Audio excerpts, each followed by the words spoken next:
লাস্তু কাহাদিকুম, আমি তোমাদের কারো মতো নই।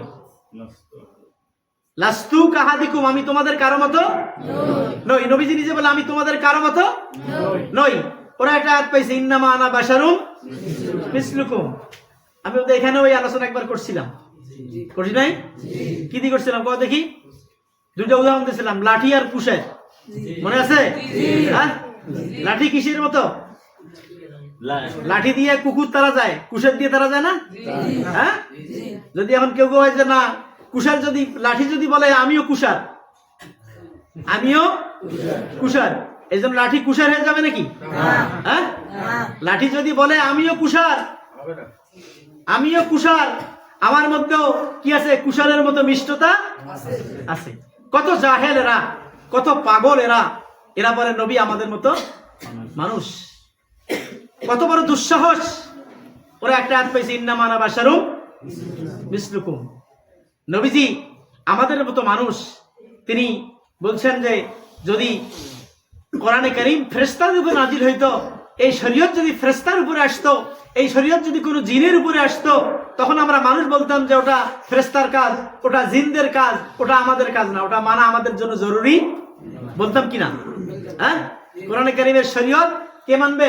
ফেরেশতারা মানবে, জিনেরা মানবে, ওটা আমাদের জন্য নয়। এজন্য নবীজি বলছে আমি তোমাদের মতোই মানুষ, আমি তোমাদের মতো মানুষ, তোমাদের মতো পিতার ঔরস থেকে, বাবার মায়ের গর্ভ থেকে আল্লাহ তাআলা আমাকে পৃথিবীতে পাঠিয়েছেন, আমিও মায়ের রেহেম থেকে পৃথিবীতে এসেছি। কিন্তু আমরা যেভাবে যে রাস্তা দিয়ে আমরা পৃথিবীতে আসছি, আল্লাহর নবী ওই রাস্তা দিয়ে পৃথিবীতে আসেন নবীজির নূর মুবারক নিয়ে আজকে এরা তামাশা করছে। কি করছে? তামাশা করছে। অথচ এই সমস্ত উলামায়ে কেরাম যাদের পেশাবের ফেনা নয়, তারা 1000 বছর আগে লিখে গেছেন নবীজি নূর। কি লিখে গেছেন? নবীজি কি নূর। একটা কিতাবের নাম বলছি, মাওয়াহিবুল লাদুনিয়া। মাওয়াহিবুল লাদুনিয়া আল্লামা আবু বকর খতিবে বাগদাদি কাস্তালানী রাহমাতুল্লাহ লিখেছেন মাওয়াহিবুল লাদুনিয়া 9 পৃষ্ঠায়, 9ম পৃষ্ঠায়। মাওয়াহিবুল লাদুনিয়া আজ থেকে 1000 বছর আগে লেখা হয়েছে। কত বছর?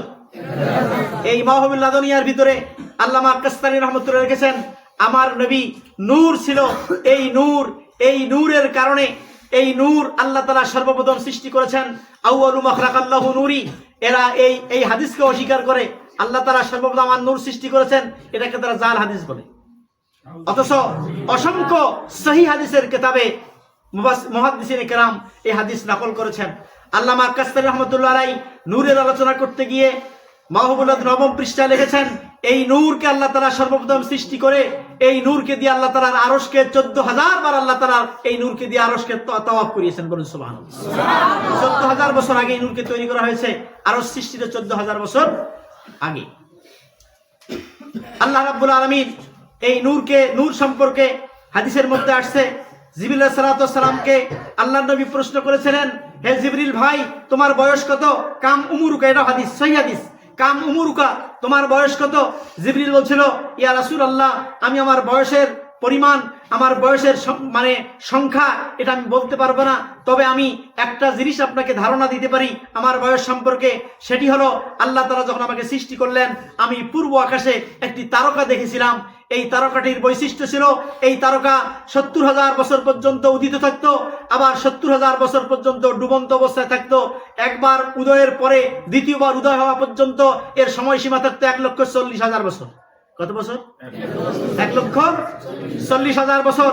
এই 1,40,000 বছর এই তারকার একবার উদয়ের পরে দ্বিতীয়বার উদয় হওয়া পর্যন্ত এর বয়স সময়সীমা।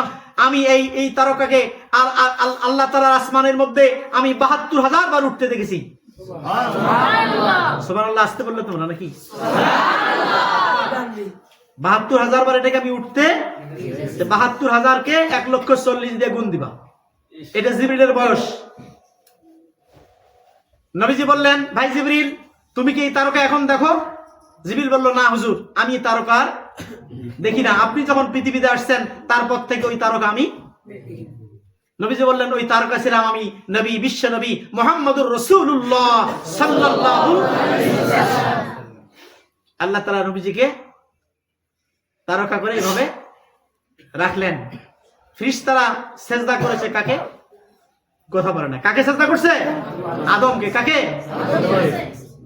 আল্লাহ তাআলা সমস্ত ফেরেশতাদেরকে বললেন উসজুদু লি আদম, তোমরা আদমকে সেজদা করো, আদমকে সেজদা করো। আল্লাহ তাআলা আদম আলাইহিস সালামের পিঠের মধ্যে নূরে মুহাম্মদী রেখে দিলেন। কি রেখে দিলেন? নূরে মুহাম্মদী, মুহাম্মদ সাল্লাল্লাহু আলাইহি ওয়াসাল্লামের নূর মুবারককে রেখে দিলেন কার পিঠে? আদম আলাইহিস সালামের পিঠে। আদম আলাইহিস সালামের পিঠে নূর থাকার কারণে এই নূর এত উজ্জ্বল হলো। এর নূরের উজ্জ্বলতা এত, এটা ফেরেশতারা তো নূরের তৈরি। কিসের তৈরি? নূরের উপরে নূর আছে না? এই লাইটের উপরে লাইট নাই, পাওয়ার আছে না? এই নূর দেখে তারা আশ্চর্য হয়ে গেল। আশ্চর্য হয়ে যাওয়ার পরে আল্লাহ তাআলা যখন বললেন তোমরা আদমকে সিজদা করো, তারা আদমকে সিজদা করে নাই, ওই নূর মুবারক আমার নবী আপনার নবীর নূর মুবারককে ফেরেশতারা সিজদা করেছে। বলুন সুবহানাল্লাহ। এই নূর মুবারক আদম আলাইহিস সালাম আল্লাহর কাছে দোয়া করলেন যে আল্লাহ তুমি আমার পিঠে কি দিলা? সমস্ত ফেরেশতারা সিজদা করলো, আমি তো দেখতে পাইতেছি না, আমি দেখতে পাইতেছি না।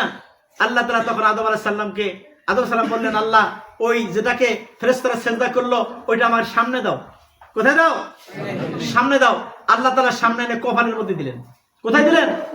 কপালের মধ্যে দেওয়ার কারণে আদম আলাইহিস সালামের সমস্ত চেহারা উজ্জ্বল হয়ে গেল। তিনি নিজে বুঝতে পারতেছেন কত উজ্জ্বল হয়ে গেলেন। এখন আবার প্রশ্ন করতেছেন আয় আল্লাহ তুমি এটাকে তো আমার কপালের, এটাও তো আমি দেখি না। কপালের মধ্যে দেখা যায়? কপাল দেখা যায় নাকি? এটাও তো আমি দেখি না, এটা আমার সামনে দাও যেন আমি এটা দেখতে পারি। আল্লাহ তাআলা তখন আদম আলাইহিস সালামের আঙ্গুলের এই বৃদ্ধাঙ্গুলের মাথার মধ্যে আল্লাহ তাআলা নূরে মুহাম্মদীকে স্থাপন করলেন। সদবরি সুবহানাল্লাহ। এজন্য আমরা আশহাদু আন্না মুহাম্মাদান, আমরা কি করি? আঙ্গুল চুম্বন করি। যখন আমরা আশহাদু আন্না মুহাম্মাদান তখন আমরা আঙ্গুল চুম্বন করি।